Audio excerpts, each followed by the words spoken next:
one of every 5 emails that I receive is, I'm trying to get into this business. Can I talk to Roman? Can somebody teach me?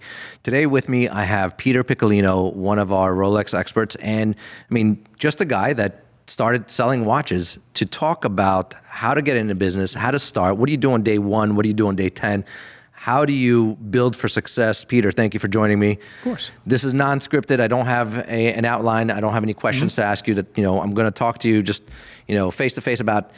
Imagine today I wanted to become a watch dealer. Now, we're not a part of Luxury Bazaar. You don't have access to the inventory. You don't have access to the marketing engine. You have nothing. You're just a guy. You have $5,000 in your bank account. Okay. What do you do? How do you get started? So it's actually great. I think I started with $2,500. Okay. Straight out of high school. I think I bought a two-tone Datejust, and then I ended up selling it to a Netflix actor. Wow. In New York City. Being in New York City, this guy calls me from Craigslist. He's like, hey, I'm an actor, live on the Upper West Side. I'll meet up with you. I was like, oh my God, I'm going to get robbed. Where did I meet him? I met him in Bryant Park because I was doing a project across the street. So shady. And if my old company sees this, this was on my lunch, right? But he was like, let's meet in Bryant Park. I was like, you know what? It's very do public. the whole let's meet at a police station or anything like that? You could do that. That later on I started, obviously. But this was the first deal. I was like, this guy tells me he's an actor. I actually, you know what? That's why. Because I ran his phone number and that's how I got his name. And that's how I realized he's actually a Netflix actor. Shout out to Jaime. So I sold him the watch and I made $900, right? So at that point I was like, this is more than I make in a week right now as an assistant project manager. I was like, this is insane. So light bulb went off. And everything I bought was Facebook Marketplace. That was my stomping grounds. I found the deals. Didn't matter if they were 200 miles away, 300 miles away. I was in my car, and me and my girlfriend at the time, we would drive everywhere. She would hate me because it would be Saturday morning. I didn't see her all week, and I'm like, it's 7 o'clock. We're on our way to Delaware. We got to go to North Carolina. I kid you not. I drove everywhere. I flew. My parents were like, what do you mean? There was a deal I did in Orlando. I flew with $150,000 cash. Oh my God. Did a deal on Easter, got stuck in Chicago ORD airport with $150,000 worth of watches in my backpack. Holy shit. So we might be jumping ahead here, but how do you start? How do you get into it? So how did you get into it? What, first of all, did you actually know anything about watches? Did you? Knew nothing. Nothing. Okay. I knew it was a Rolex and it would be sick to have it. So you had no idea if it was real. You had no idea if it was, working or not working. Exactly. So you can't physically tell, right? You can't tell, oh, this is running great. No. So I knew absolutely nothing. I owned 0 tools. In fact, I didn't even have a screwdriver small enough to take a link off the bracelet, right? Where were you working at the time? I was in Manhattan primarily, right? So I was an assistant project manager, great electrical company, All Rain Electric. I don't know, plug them. They're massive. They're massive regardless. And they all had Rolexes on, right? And they were telling me, Pete, we're going to get you a Rolex, we're going to get you a Rolex. And I was just like, you know what? I can get myself a Rolex, right? Facebook Marketplace comes around. Some kid's parents paid $6,000 for it for his graduation. He wanted $4,000. I think I offered him $1,500. He was like, "You can get me $1,800 today. I'll meet up with you." So I met up with him in a parking lot. So that whole night, right before I met up with him, I looked on Google at every image possible till I found the right reference number. I looked at it. I tried finding videos. How do I tell? How do I read this? Read that? There was nothing. There was really nothing available at the time other than people saying, bring it to a jeweler, open it up. I didn't have time for that. I didn't want to do that. I just wanted to buy it and get out of there. So I looked at every single image. I remember meeting up with the kid. I tried opening the back by hand. You can't do that. Of course you can't. It was just I couldn't, right? So I actually saw people using a ball. I tried using a handball that I had in my car. So it wouldn't open, right? But then just on good faith, it had a Swiss Watch Expo appraisal. So I was like, you know what? They seem big enough. It's got to be real, right? I couldn't even check the serial number. Of course. I couldn't take anything apart. Yeah. So I ended up buying the watch. I brought it home. I started polishing it by hand. And then once again, I relisted it. Craigslist, Facebook Marketplace, OfferUp, Letgo, every single platform. And that's how I sold my first watch. Wow. Someone actually just randomly hit me up, the guy Jaime, and he ended up buying it. Now, do you think any of those platforms are good to use today? Extraordinarily dangerous. Yeah. I'm going to tell you why. Because at the time, me being me, you guys look at me, right? If I'm doing $20,000, $30,000 deals, because eventually I progressed to this level where I had 10, 15 watches, stocked. And Obviously, the values got bigger. So I remember doing like deals for like 20, 30, 40 grand in cash. And then it finally hit me. I was like, holy, like, I'm going to get robbed. I'm surprised. You know, it never happened, thank God. But I would meet in a bank parking lot, right? Or meet inside of the bank. Because if someone's going to come to you and rob you inside of a bank, I mean, that's just, to me in my head, it made perfect sense. Who the hell's going to rob me inside of a bank? Now, is that something that you can actually do today? Like, can you just say, meet me inside a TD bank? Yeah, why not? What is the bank going to do? What if they rob you when you come outside?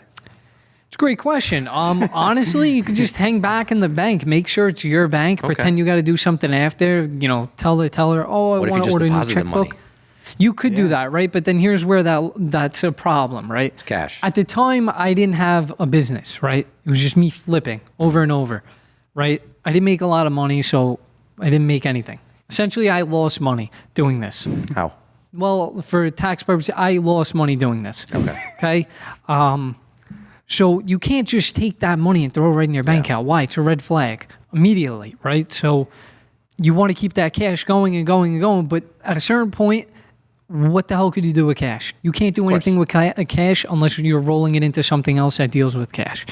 So then you transition from I'm a cash-only business to now going, you know, pretty much legit. Of course. You start an LLC, you get a business bank account, put some money in there, and you start growing it that way.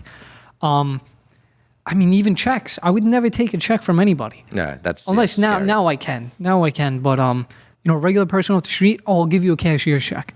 I don't really know. Fraudulent pretty often. Yeah. You could just. But you can actually meet at a bank and say, okay, you know, I want you to deposit money, or you can initiate a wire, you know, and I'm going to check. It's right there. Absolutely, you could do that. That's a very safe way to do it.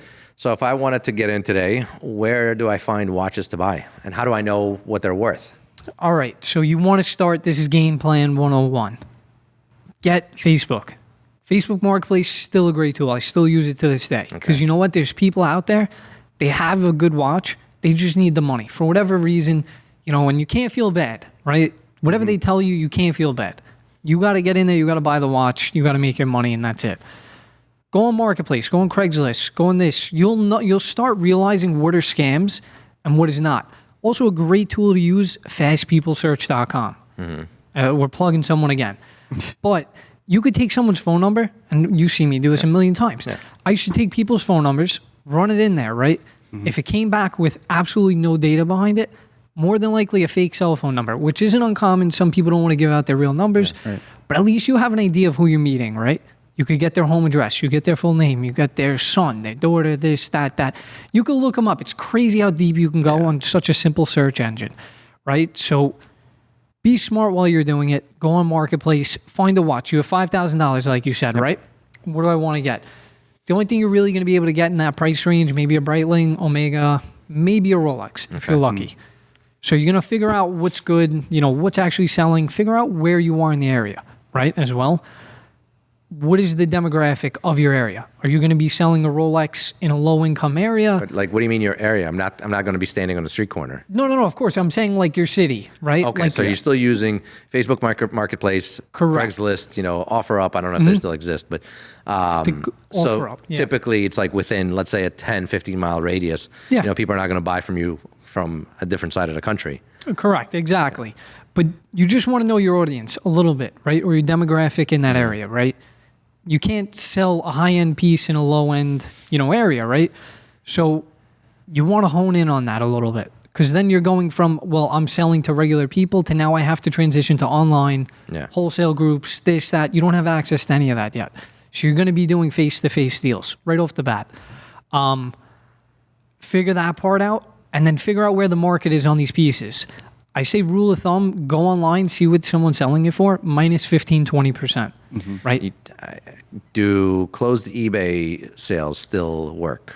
Yeah, you could do local pickup. Every pawn shop used to use eBay as like an appraisal service for whatever somebody's trying to sell them.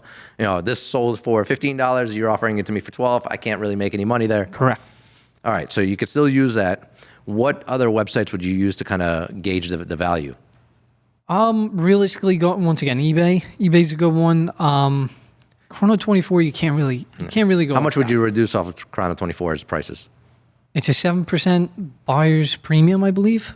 So you have this minus, it's either 7 or 11% that chrono takes from the seller. So minus that, and then minus another 10, 15%. Okay. Just for safekeeping. So like And- 27%. 27%. Yeah. If you take, 30% is pretty Yeah. high, actually. Yeah. I would say 15% overall. That's And probably that's a what you safe could way. be or should be paying for the watch. That's what you should be paying for that watch. Because off the bat, you're a regular person doing A to B deals. Yeah. You can't expect anything more than 5 to 10%. I know it sounds wild, right? To only make 5% on a $10,000 watch. Very common. Of course. Everything's done in, volume. That's really where I started seeing money. Now, What's the volume? How likely is it that, if your first purchase is not $5,000, it's 20. Okay. How likely is it that you could sell somebody a watch for $25,000 being your first sale? I mean, you have Very no tough. history. Nobody can vouch for you. Very tough. Yeah. I mean, you have to start with the lower, cost items. Exactly. Omega, Breitling, Tissot, stuff of that nature. Very good to start out with. Why? Because then you're also learning about watches, right? You can't just jump into this with no. I mean, I did, but saying knowing what I know now, It makes you more can't, sense to learn. Yeah, you need to learn everything, right? Because then Get your you'll feet know wet. how to check the functions. You'll see if the chrono's working. Is this not setting? Last thing you want to do is go out, buy a watch, get home, and start playing around with it and be like, wait a minute, why doesn't all this work? Why did the crown just come out? Exactly, right? Because now you're like, where do I get it serviced? That's another big thing. That's why I started learning how to service. Because you start playing around with these things and things don't work correctly. Now you got to find someone that services. They don't know you. They're going to bang you over the head. Yeah. Who the hell wants to do it? I don't even want to service watches. Yeah. So if you come to me, I'm going to charge you whatever I want to charge. And what are you going to know? Makes sense. Now, did you ever get stuck with a watch that, was either returned to you by the buyer because something was wrong with it, or you bought it, then realized you can't sell it because something is wrong with it? Good question. That's a great question. I'm going to say no, right? Because generally it's sold as is, right? Okay. Facebook deal. But even to just, again, Facebook deal or Craigslist, you're selling it as is. No. Selling as is, right? No 'Cause- recourse. Yeah, because you're not paying what it would be in a store, right? You're getting a discount. Assume all liability, that's on you. Surprisingly, I never even had to block someone's phone number. Knock on wood, because I've never had actually anyone call me back and say, hey, this thing isn't working, jeez. blah, blah, blah. To this day, I think everything's been fine. That's a pretty lucky streak. Yeah. I think it was a very lucky streak for well over a year. Once you become like an actual business doing this, you have to be able to offer something, some warranty, some return window, like like something. liability. Not Unless you're necessarily. strictly doing wholesale. One dealer Unless to you're doing another wholesale. dealer. Correct. Yeah. So that's pretty much where I fell into it, right? So once you know the watches that you're buying, right, I would say start an Instagram. I didn't believe in this at all. My girlfriend at the time, she was like, start an Instagram. You know how many people, because at this time I had, a car wash going, I had a detailing company, and I was getting a lot of people hitting me up off of Instagram going, can you come do my car, this, that, whatever. So once I started my Instagram, people, local, I had people from Florida buying watches from me. They would see it. So start an Instagram, start posting what you're getting. And what are you right? posting? Are you posting just pictures of the watch? Oh, Are the you posting watches that you're prices? getting. Yeah, I did everything. Because you know why I posted prices? Because I wanted everyone that came across my page to see. I was beating every single price. And in my bio to this day, if you still see my bio, I beat prices daily. DM me. That's it. And that was my motto. And that's what I stood by. I did it for sport. And you had no overhead. It's not like I you had had zero marketing, overhead. you had no employees. I had nothing. You were just buying a watch for $2,000, selling it for $3,000. That's exactly what it was. And I had a very lucky streak, when the market was super hot. I was consistently making 1,000 plus every single watch. Wow. And then, once, believe it or not, it was weird because then once I actually went into a business and I had all these connections, my margins went down to like half of that. I make $500 on a $5,000 watch. I'm happy because I'm doing that 30, 40 Yeah, if you could times do it over to, in the month. Right. Absolutely. If you could do quantity, it makes more sense. Of course. Now, if today I, again, had $5,000, I went on Facebook Marketplace, I went on Craigslist, I went on, Facebook groups, and I bought a watch for $3,000. I did the research. Okay, it's going on Chrono, it's selling for $5,000. On somebody's website, it's selling for $4,800. eBay closed listing, it was sold for $4,300. I just paid $3,000 for it. I'm taking pictures of it. I'm creating an Instagram. What makes it stand out? You know what I mean? Like Instagram is just a vast ocean of content. Everybody's putting up pictures of Pricing. price. This is going But to you be have to be able to get some followers, somebody to actually see it. This is going to be your number one hindering process, right? Because you don't have the clientele yet. You don't have a very large name. You don't have any type of warranty service. You don't have anything like that what Chrono could offer. Of course. Any online business, right? What's going to differentiate you from anyone else out there? Your pricing needs to be like, wow, that's actually a deal. But isn't it like too good to be true? Might be shady. You know what? I think after a while, you start building up credibility with your page, within your actual page, right? You know, when I first posted one watch, I didn't think I had anything, right? But after you start posting, you start getting into it 10 to 15 down the line, people are going to go back and they're going to be like, all right, you know what? This guy's had a few watches. Okay. Seems legit enough, blah, blah, blah. It could go either way. Did you like give everybody your phone number? Did people know your I didn't address? care. Like, is there anything that No, that's a horrible thing. So that's I'm just wondering, like, how do you build credibility? Like, you Yeah, can yeah. trust me. I'm selling you this watch. I'm not disappearing. I'm not trying to rob you. Yeah. You know what it was? I don't know. Maybe it was just the way that I talk to people. Honestly, I mean, you sound like, shady as hell. No. Because you know what? It's like it's a bit different, right? Yeah. I might come off as that like talking now, but like if I'm with you in person, right? Guys, listen. I'll meet you at any You look jewelry store you trustworthy. want. Any jewelry store you want. I have absolutely nothing to hide. You want to sign a bill of sale? Here's my ID. Here's this. We could even put a pen over our address, right? I don't need to know your address. You could still look up my phone number and probably get my address. Horrible thing. I don't want anyone. It's very horrible. But, it was that serious. Like, I would just be like, listen, guys, I'll meet any jewelry store. If there's any cost there, you have to cover it, right? I have nothing to hide. I know the watch is legit. If you But want you that peace of didn't. mind, I did. No, because at this point I started learning, so this used to be my Okay. line, right? I know it's legit. You don't. You want that peace of mind. That's perfectly fine. Right. Meet me at my friend's store. He'll authenticate it. He'll put his name on a piece of paper. If it's fake, at the time it was authentic. I don't know what the hell happens after you leave with it. Yeah. But at that point, it's authentic. Then right there, then and there, if I told you Yeah, it's I'm selling you a car, let's meet at my let's meet at your mechanic. Yeah. Right. It's your best childhood friend, right? Okay, That's- Avi, that the watch, builds trust, it's yeah. good. Yep. It's good. The car's good, Avi. Take it home. It's great. Okay, this watch is good. Meet here. Why is a store or a business going to lie on my behalf? You know what I mean? That's very That's true. their Especially if you image. give them the choice to choose a store. Exactly. It's yeah. Not, it's not your inside Anywhere, guy. you know? anywhere on, in a local vicinity, maybe in the city. That was another great thing, working in the city. Hey, I'll meet you anywhere on 47th Street. Right. Yeah. Absolutely anywhere. Pick whoever you want. You see a bigger name, great. And the best part would be we would go into these stores and the guy would take one look at the watch, go, yeah, everything's fine. And then the lady would go, a lady or a guy, whoever was selling the watch to, they'd be like, well, he's asking $4,500 for it, right? And then they'd look at me and go, what? How? And then I'd be like, how? And then my number one thing would be, well, how much are you selling something like this for? Yeah. Right there. It's in your showcase. Can you pull it out quick? Pulls it out, looks at the tag, does his little math, divided by 2. You see 60 grand on the tag, divided by 2. It's 30,000. That's really what they need, right? And they'd be like 6,500. Now that person's like, wow, that's a $2,000 differential. Did they ever try to steal your client or anything like that? Yeah. I've had numerous people. And I used to actually by get telling you, no, I mad. have something better here. Exactly. I used to get mad, and I used to be like, well, okay, great. You could sell me one for $4,500. Here's the cash. $4,500. Give me this watch right now. I'll take. Why not? Just because I know that they can't sell it for that. They can't. They probably paid that.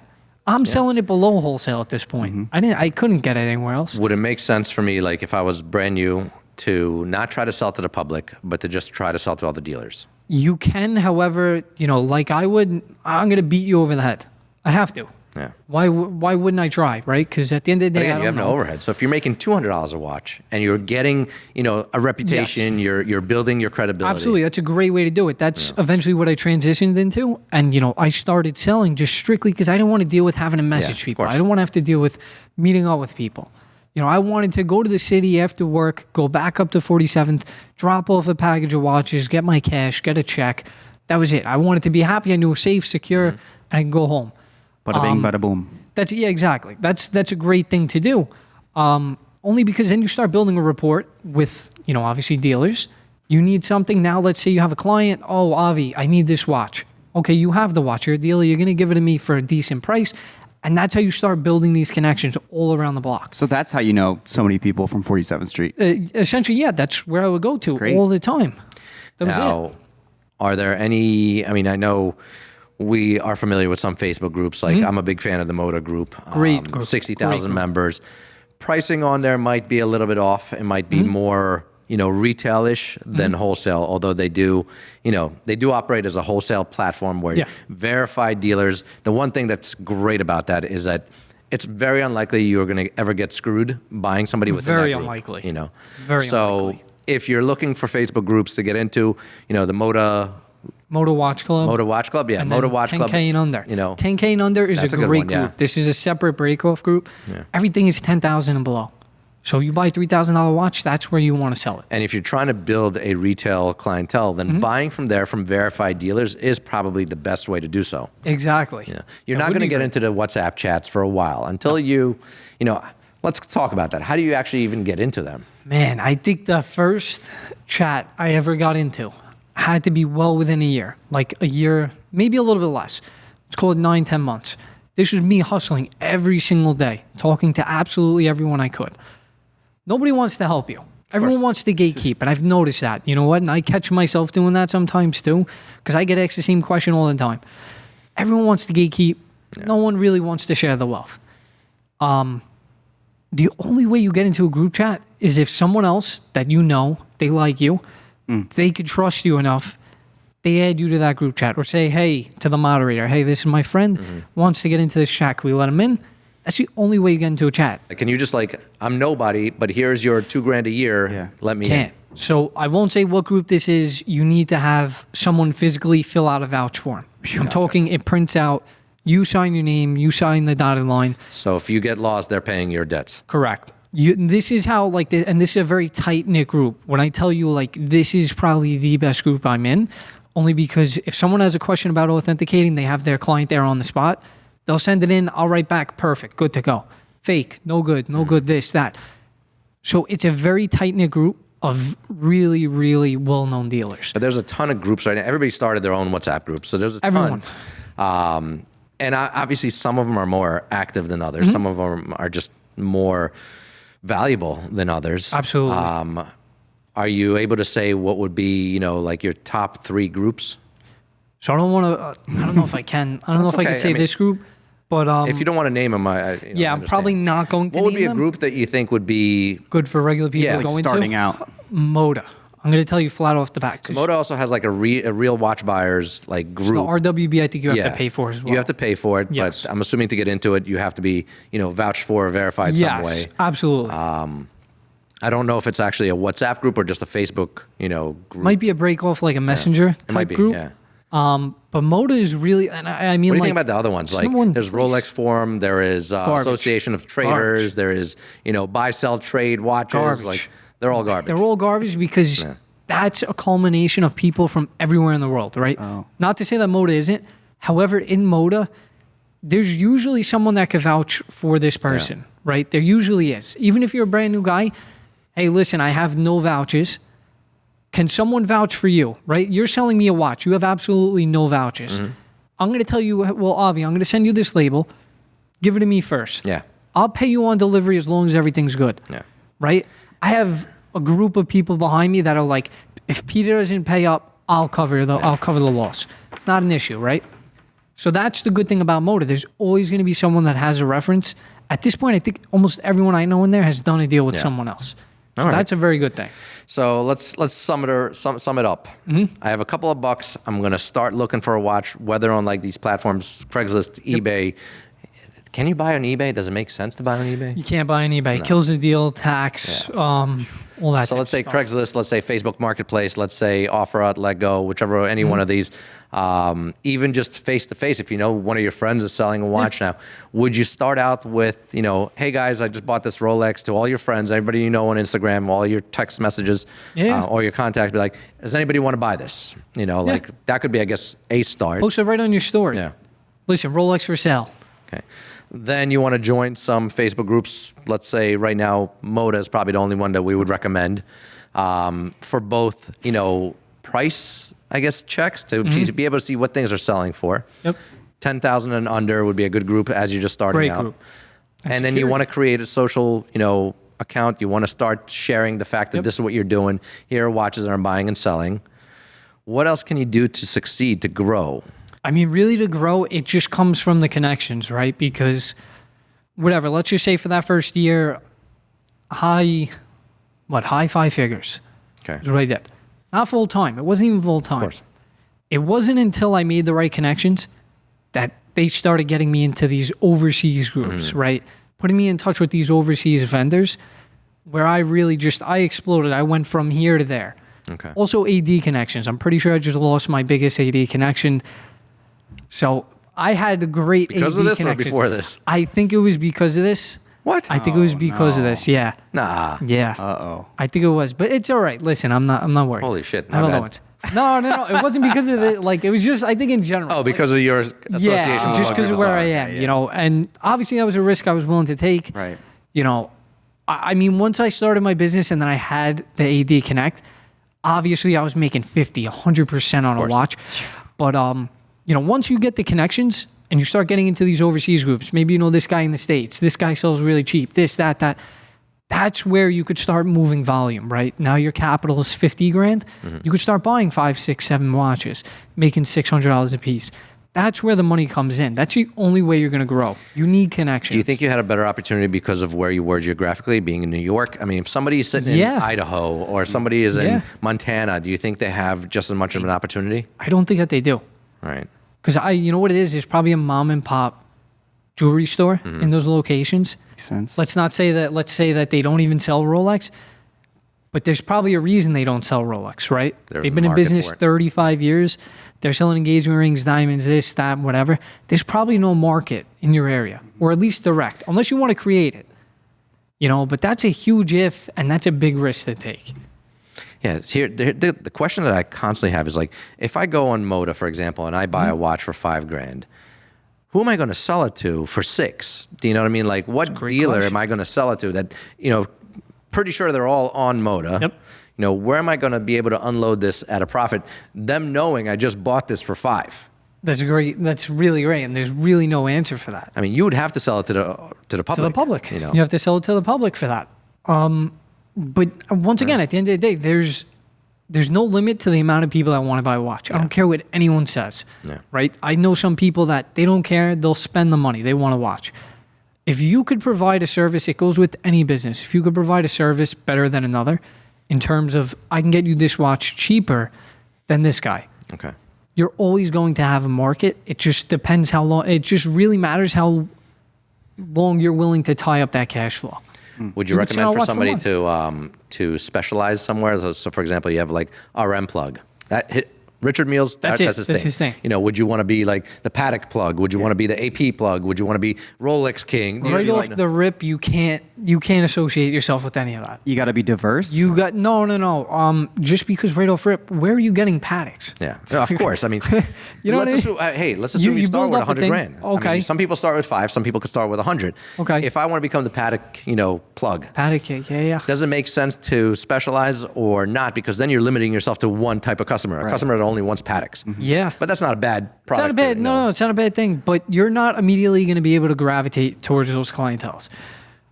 I would say start off as diverse as possible. Okay. And then once you start seeing, you know, like what sells for me, that's the biggest thing. You got to figure out what sells for you. I knew right off the bat Rolex, and I don't think I've ever bought anything other than Rolex, other than some APs, Pateks, whenever I had the chance. But Rolex is so freaking liquid, such a household name. If you ask any kid, and it was funny because my little brother graduated, and number one thing, they wanted watches. What type of watch do you want? I want a Rolex. Why? Because it's in every song. Yeah. First It's in money every watch. movie. It's in every this, and that. If you could stick with Rolex and learn the Rolex lineup, and that's why I like it, because there's money to be made no matter what. Even though the model you margin get. is lower, it's still easy to move. It's very It's liquid. still easy to move. I can't remember the last time I sat on a watch for more than a week. What do you think about flipping or selling bust downs, custom pieces? Is there? Yeah, good Hard, point. very hard thing to do. And I actually, you know what? That's actually one watch I did get stuck with, and I have the video. Now that you just said that, so I was on OfferUp. I saw a fully iced out presidential, yellow gold, gigantic bezel, and I was like, I'm gonna take the diamonds out, make them into earrings. It was right around Christmas time. I was like, I'm gonna make a killing. I bought this watch for like 11 grand, right? Scrap, pretty much scrap at the end of the day. And it had over like 30 carats of diamonds, something crazy. Oh my God. And it was a day date double quick. I bought it for 12, and I'm seeing them online. I'm seeing them in Moda. People asking 17, 18,000. I'm like, oh my God, this jeweler's on 47th asking 30 grand for this freaking thing. And I'm like, I just hit a home run. Yeah. Avi, when I tell you I swung and that ball flew right by me. All right? Like I felt the air. And What I was happened? sitting on this watch and every day I'm posting it here. I'm deleting my posts, reposting it. I'm doing this, I'm doing that. I'm sending it to every jeweler I know. Guys, buy this watch off of me. Please buy it. I think I ended up selling it for, I made $1,000 on it, but I was hoping to make like 50% profit on it. And it just did not happen. I sat on an iced out watch because I thought, oh my God, it's a presidential, it's iced out. Everyone wants this thing. Nobody wants Nobody it. wants it. Nobody wants I remember we used to have like, we used to see around the iced out OPs with like the crazy, those rainbow ones, like Yeah, those yeah. insane ones. And I think we were selling them for like 12, 13, 14, even as high as 15 grand. And Yeah. again, it's not something that we sell publicly. We're sourced them for somebody that specifically asked for them. Yep. We actually sold them as a package. They wanted, as many as we can get. So we sourced them, we sold them. I'm like, who the hell are they selling these things to? Dude, it's crazy. It really, because there's some people like that could take a Cartier Santos that I could buy right now fully iced out for 11 grand. Mm-hmm. I can get it even cheaper sometimes. They could take that and sell it to someone else for 17,000. I guess you have to be in the right seven market. freaking grand. Yeah. Like it kills me. It really kills me that I don't have, that I can't gravitate towards that clientele. That's also the clientele that they build. Like they Yes, target once again. specifically those people that want those watches that are willing to pay top dollar for that, not looking for the factory. That's scary. Any advice Scary. that you can give somebody looking to jump in today? 16-year-old kid. I saved $5,000. I want to become a watch dealer, other than working for Luxury Bazaar. Because working for Luxury Bazaar is probably one of the easiest ways to get into the business, to Yeah. learn everything. Inventory. Not even Luxury Bazaar. Let's just say working for any established Any jewelry watch store. dealer. Yeah. That's a great thing to do, actually. See if a local jeweler's hiring. Even do a summer intern program, right? If you're young enough, you really want to get into it, work at a jewelry store. Nobody's going to give you better, on hands-on, learning than a jewelry store, right? You would have to internship because they're not going to pay They're not going to pay you. Yeah, but it's fine. I mean, the number one thing I would say to people, you need knowledge. You legitimately need the knowledge. You need the right tools. Go on Amazon. You can buy this stuff for $100. You'll have a full-on, let me break this watch down kit. You will. Yeah. If you could lose money so quickly, it's just ridiculous. And it's only gotten scarier over the last few years. Yeah. You need the correct knowledge. You need to know what you're looking at, what you're buying, how's it running? Is it authentic? Is this real? Is that real? Is that real? Because that $5,000, gone like that. It's gone like that. I've seen it happen, and I still see it happen on pretty much a daily basis. So, a lot of people they assume it's so easy. They're like, oh, you took somebody like Kevin, who's only sold cell phones before, you brought him in, and now he's doing $1 million a month in sales. I could do the same thing. I would say it's easier for us. It's easier if you become us. a part of our team, just Correct. because of the strength that we have in the market. Yes. But as an individual doing this, it's much more difficult to get into it. But you don't need to be selling $1 million a month. If you're doing it by yourself with no overhead, you're making 100% of the profit, why not make $5,000 a month? Why not make $10,000 a month? That's exactly what it was. And the number one thing is you can't get upset with your profit margins. I've noticed that, right? And that was me, because I went from making thousands of dollars per watch down to 500 when the market hit a little shift, right? You can't get upset. You can't get discouraged. If you make $200 on a $20,000 watch, that's horrible. It's horrible. I don't like doing it, but there are times where I have to, just to get out of it and roll my cash into the next watch. True. You can't get caught up and be like, why am I not making $1,000 on this, $1,000 on that, $1,000? You get a lot of hate from dealers saying like, why are you, charging so low? Why are you dropping the price? Yeah, I get but you know what? That's literally what I'm able to do. That's why I have been able to actually explode my business. Outside of this, I was able to explode on my own with no real social media, no real marketing, specifically catering to other dealers, right? Because I was able to get this stuff so cheap that you post this watch for 45, 2 seconds later, I'll come right behind you and post it for $4,000. Delivered. And I'll pay for your label. Why? Because I'm still making $400. And I hate it because I still see people doing it. And there's people now that could beat me. Yeah. And I'm like, dude, there's no money left. There's no money left. The way I would approach this, given, my marketing skills, is instead of trying to comb, Facebook Marketplace and Craigslist and all this stuff, I would do what I did here and establish, an engine for the public to sell to me. Like imagine you wake up today, you're like, I'm going to create a website. I'm going to put money behind it. I'm going to advertise. I'm going to, create content. I want people to try to sell me their Rolexes online. That would be my path. And then I would buy them from the public because that's probably the best you're going to be able to get. One of the best ways to do it. Absolutely. But that's also, people want low risk, high reward. No matter what industry you're about to jump into, wouldn't you want? I mean, I want low startup cost. I want the high reward. That's number one. Who doesn't? You have to settle for, medium risk, medium reward for a while at least. Absolutely. But I'm also not going to, when I jumped in, I had no intentions of spending $1,000, $2,000 on a website. Why would I do that? I wanted to spend that money right into it. Yeah. Would it be a great thing? Absolutely. It would be a great thing. But right off the bat, you're just going to try and hit the ground running. It would be hard to compete with, us. Yeah, really. I mean, there's a ton of competition out there for people trying to buy watches from the public. We are on a path to become the biggest watch buyers from the public, and that's my goal. And if I was to, again, be an individual, I would probably take that same path, although I have no idea what the hell I'm buying. Somebody sends me a picture. That's exactly it.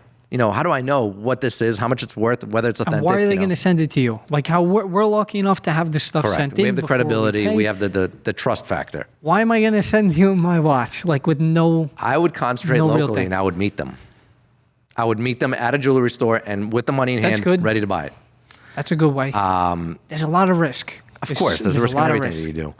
Has anybody tried to trade in a watch with you when you still weren't really knowing what you were doing and how you were doing it? Like, hey, I have this one Rolex. I want this other one that's more expensive. I'll give you mine. How much can you give me? Like, how did you determine, like, okay, so I can get, $5,000 for this one. This one's going to cost me 11. This is actually a very good story. So this was my third watch that I've ever purchased. Guy owns a pizzeria in Little Ferry, New Jersey. Good pizza? Nah, I didn't eat it. But he had a presidential with a baguette diamond dial.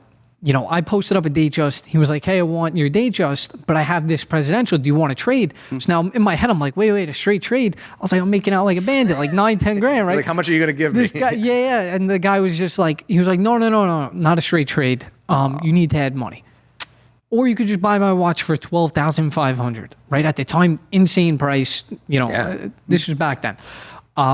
So a few weeks goes by. I kept in touch with the guy. He was like, hey, Pete, do you still have that watch? I said, no, I don't. But listen, and this was one of my biggest things. Hey, my father, he's retaring. I want to buy this watch for him. I can't tell you how many times you're using that emotional my father retired 7,000. My wife just had her 17th kid. Listen, that was it. Like, listen, we're going to give it to him. We have a whole ceremony. I'm buying this. Oh, my God, he's going to love it. So this was my story. So I end up going to his pizzeria. I see the watch. And he saw what was on my wrist, and he wanted to do a trade. So at this time, I was like, all right, I'm buying this presidential for $12,000. I beat him over the head. I hit him for like 500 less. Mm-hmm. He was like, let's do a trade and work out the money. So on the spot, I was not as knowledgeable as I am. So I couldn't really compute the numbers. I had my phone out. I'm pressing it. I'm trying to do the numbers, and it's not working in my head. So I tell him, listen, like the Datejust, I want $4,000 for it. We have 12,000. I was like, I'll give you 7,000 and my watch. And for some strange reason, this guy ended up saying, you know what? I like that watch. I'm going to do it. So now I walk out of there with $11,000 presidential. And I was like, that was the first time I ever took the trade. $4,000 for the Datejust on your wrist? No, I paid a lot less. You paid like less. $3,200. Correct. You gave it to him at the value what you would sell it for. Correct. Right. Yeah, that's exactly what I did. I said $4,000. I said, it's two-tone. Like, where are you going to get another one for this? And he was like, you know what? You're right. And then we ended up doing the trade. That was the first trade deal I ever did. And let me tell you, my father's retirement party was great. By that, I mean, when I sold it, I kid you not, this was a solid gold watch. I get it home within 15 minutes. I had one of these guys that I sold watches to driving from Brooklyn, meeting me in a parking lot of the same bank we always met at, and paying me $4,000 over what I just bought it for. That's amazing. And that $4,000, when it hit, the adrenaline. I remember pulling the money out of my bank, and I was like, wow, I got $4,000 left in my bank account right now. That is amazing. My girlfriend looks at me, she goes, the fuck are you doing? Like, why are you doing this? She drove out there with me, and then sure enough, I made that $4,000. Never looked back after that. I don't even think I put the money back in the bank. Very nice. Just kept rolling with it. That is an inspiring story. I mean, the goal of this episode is not just to kind of educate people what I would do if I was, starting today, but also to inspire people to actually do it. We're not building competitors here. We're building an entire, community that's going to introduce brand new wrists to watches. You know what I mean? Like that's the idea. The idea is not to try to compete, for $100 here and there. It's to introduce new people to the industry that are interested in watches, that are going to read Great Market Magazine, that are going to shop, Luxury Bazaar, watch Great Market YouTube. They're going to get into the community and hopefully one day become our customers. Exactly. You really need to live this. It's you really a great do. community. Because I can't tell you, like, even now, when I leave here at 6 o'clock, I get home at 8. There's times where I'm still working on watches. I'm polishing watches. I'm looking like tonight. I'm on the auctions till 1:30 in the morning, 2 a.m. Then I got to come back the next day. You really need to stay dedicated to this, so you could actually see the fruition, like come to fruition. Now, how do you do that if you have a wife, kids? Right. Sucks. Yeah. Sucks. Stay single. I promise you're going to end up losing a relationship. I promise. I would go on vacation with my girlfriend. It would be her birthday. I swear to God, I went to Aventura and I was buying watches on her birthday. Right? And none of them for her. None of them for her. She ended up getting tennis bracelets and whatever. Like, I bought her a ton of stuff. But you will lose a relationship over this. 100%. If you can't differentiate your time. Because I couldn't, no time management. I jumped straight into it. I mean, the money's addictive, but also the actual it's business. The high, man. I wish that I had a camera and I could have filmed all of these deals back in the day. The insane amount of footage I would have of me, the stories you guys would hear. Oh my God. I really wish. Making me reminisce, Avi. But jump into it, guys. Thank you very much. I really appreciate you taking the time to talk to me about this. And if anybody has any questions, if they are looking for you, they could find you where? peterpick.lb. Reach right Instagram? out. Yes. Yep. You could also email him, peter@luxurybazaar.com. Peter P at luxurybazaar.com. Do not ask him if this watch is real. Don't send him pictures and ask him to authenticate stuff. Too many. He does not have time for this. Too many. Very, very valuable information. Thank you for your time. If you like this episode, please make sure to comment, subscribe, like the video. If you're listening to this, make sure to write a review for the podcast. We'd love to create content that you want to see, that you want to listen to. Let us know we're doing something right, and we'll continue doing it. Have a great day. We'll see you guys next time.